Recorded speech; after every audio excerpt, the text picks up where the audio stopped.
Terima kasih sudah mampir di channel Cerita Misteri. Jangan lupa, like, komen, share, subscribe. Dan tekan tombol loncengnya, biar tidak ketinggalan video terbaru, dari channel Cerita Misteri. Cerita misteri, anakku tewas di tangan dukun. Aku adalah seorang janda yang mempunyai 8 orang anak yang semuanya telah dewasa dan berumah tangga. Hanya satu orang yang belum menikah, yaitu anak perempuanku Nurmi yang telah menginjak usia 25 tahun. Dia adalah putri bungsuku. Hanya Nurmi satu-satunya yang menemani hari-hari tuaku di rumahku yang sederhana ini, sehingga segala kasih sayangku curahkan kepadanya. Tetapi yang sangat menyedihkanku, Nurmi sudah lama menderita semacam penyakit aneh. Nurmi sering seperti orang yang kehilangan ingatan pada saat-saat tertentu. Anehnya, penyakit ini selalu kambuh waktu mau memasuki bulan puasa, sehingga dengan keadaannya ini mengundang keprihatinan keluarga dan tetangga. Hal ini wajar karena Nurmi adalah anak yang baik dan merupakan seorang gadis yang alim, yang sehari-hari kalau tidak sakit kerjanya mengajar ngaji anak-anak di kampung. Berkali-kali kami telah berusaha mencari pengobatan untuk Nurmi. Banyak orang pintar yang telah kami datangi sebagai upaya penyembuhan Nurmi, tetapi semuanya sia-sia. Yang ada, uang yang kukumpulkan pelan-pelan habis tiada guna. Aku nyaris tidak percaya lagi terhadap segala informasi dari orang-orang yang mengatakan bahwa ada orang sakti yang mampu mengobati penyakit. Aku mulai pasrah dan berserah diri kepada Allah atas derita anakku. Sampai suatu hari ada seorang dukun dari desa tetangga yang melakukan prosesi pengobatan di kampungku. Dukun tersebut terkenal sakti dan ampuh dalam mengobati segala macam penyakit. Prosesi pengobatannya terbilang aneh dan langka, yakni dengan cara mengubur pasiennya hidup-hidup. Tetapi masih menurut informasi dari beberapa tetangga, pasien tersebut dikuburnya hanya setengah badan. Banyak orang yang telah sembuh dengan cara pengobatan aneh tersebut, sehingga menggerakkan keinginan keluarga kami untuk mencoba cara pengobatan yang walau menurut kami itu menakutkan. Akhirnya aku memanggil beberapa orang anakku berembuk dan bermusyawarah untuk mencoba mengobati Nurmi pada dukun tersebut. Nurmi sendiri pada awalnya tidak mau untuk berobat pada dukun itu. Alasannya takut kalau harus dikubur. Tetapi setelah kami bujuk-bujuk, apalagi saat itu hampir menjelang Ramadan di mana biasanya penyakit anehnya kambuh, akhirnya Nurmi bersedia. Apalagi dilandasi tekadnya yang menggebu-gebu untuk bisa melaksanakan puasa dengan khusyuk di bulan puasa kali ini. Setelah beberapa puasa banyak yang tinggal akibat penyakitnya kambuh lagi. Setelah dicapai kata sepakat, datanglah Nurdin, Abang Nurmi kepada sang dukun untuk menanyakan tentang perihal pengobatan dan segala proses yang menyangkut dengan pengobatan itu. Walau saat itu Nurdin masih tetap ragu dengan cara-cara yang dipraktekkan oleh sang dukun. Tetapi demi sebuah usaha, apapun konsekuensinya akan tetap dilakukan demi sang adik. Akhirnya diperoleh sebuah kesepakatan untuk memulai pengobatan terhadap Nurmi. Hari itu setelah segala syarat-syarat dan perlengkapan diperoleh, maka dimulailah prosesi pengobatan oleh sang dukun yang masih berusia muda itu. Aku hanya bisa pasrah dan berdoa semoga penyakit anakku segera sembuh. Hal yang pertama dilakukan oleh sang dukun adalah mengelilingi sebuah lingkaran api yang telah dipersiapkan olehnya di dapur rumahku. Saat itu masih kulihat wajah Nurmi yang pucat dan cemas melihat ke arahku. Sang dukun lalu memerintahkan untuk menyiapkan sebuah lubang kubur yang katanya menjadi bagian dari upacara pengobatan tersebut. Padahal sebelumnya dukun itu telah berjanji tidak ada acara kubur mengubur dalam pengobatan Nurmi. Tetapi anehnya, tidak ada yang berani dan mampu membantah perintah sang dukun. Kami semua seperti dihipnotis saat itu.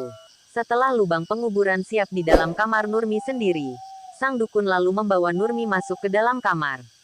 Nurmi hanya bisa menatapku sekali lagi dengan wajah yang kelihatan sangat ketakutan. Dia seakan minta pendapatku. Tapi aku saat itu benar-benar terpaku dan tidak berdaya. Timbul keraguan dan ingin memberontak pada keadaan. Tapi aku tidak mampu bersuara. Aku seperti dihipnotis oleh dukun biadab itu. Dan ternyata tatapan Nurmi saat itu adalah tatapan terakhirnya untukku. Setelah dibawa ke kamar, pintunya pun dikunci dari dalam. Aku tidak ikut masuk karena tidak tega melihat Nurmi dikubur hidup-hidup. Hanya Nurdin abangnya yang selalu mendampingi. Saat itu aku sudah pasrah terhadap segala kemungkinan yang akan terjadi. Niatku adalah usaha untuk melakukan pengobatan buat anakku. Meski naluri keibuanku mengatakan ada hal yang kurang beres akan segera terjadi. Setelah menunggu dengan harap-harap cemas, tidak lama kemudian pintu kamar terbuka. Ternyata prosesi pengobatan telah selesai. Kemudian kulihat pintu kamar dikunci dari luar oleh sang dukun dan kuncinya ikut dikantongi. Lalu dukun tersebut mewanti-wanti kepada kami agar jangan sekali-kali membukakan pintu kamar tersebut karena resikonya akan sangat besar terhadap pasien. Kalian jangan coba-coba membuka pintu kamar ini.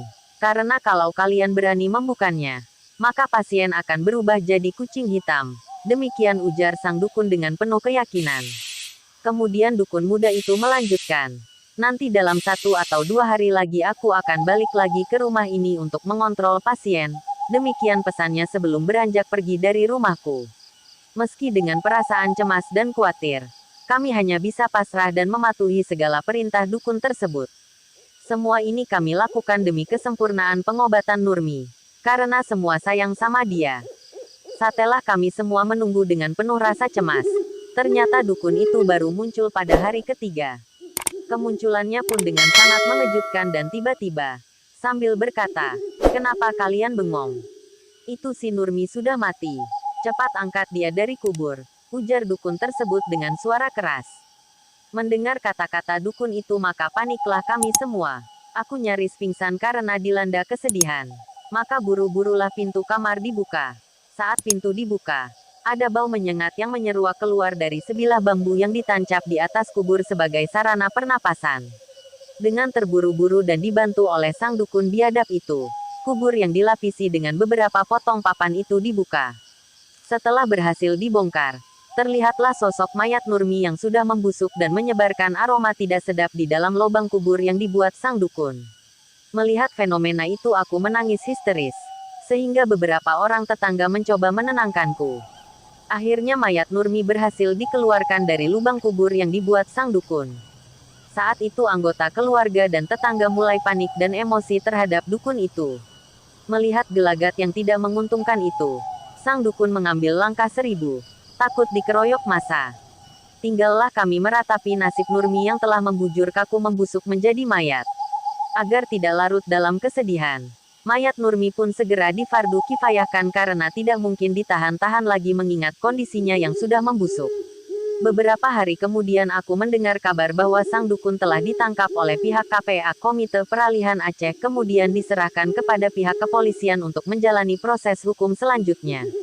Tinggallah aku dalam kesedihan yang mendalam karena harus kehilangan anak bungsu yang paling kusayang. Hanya Nurmilah yang selama ini menemani dan merawatku. Aku hanya bisa berharap semoga dukun itu bisa dijatuhi hukuman yang setimpal atas segala perbuatannya. Apalagi di hari yang sama ku dengar ada juga seorang anak yang tewas karena menjalani proses pengobatan pada dukun tersebut. Entah ilmu hitam apa yang dipraktekkan oleh dukun itu sehingga harus menumbalkan manusia dalam proses pengobatannya. Entahlah. Aku tidak mau berpikir lagi. Aku sudah pasrah dan berdoa semoga arwah anak. Terima kasih sudah mampir di channel Cerita Misteri. Jangan lupa, like, komen, share, subscribe. Dan tekan tombol loncengnya, biar tidak ketinggalan video terbaru, dari channel Cerita Misteri.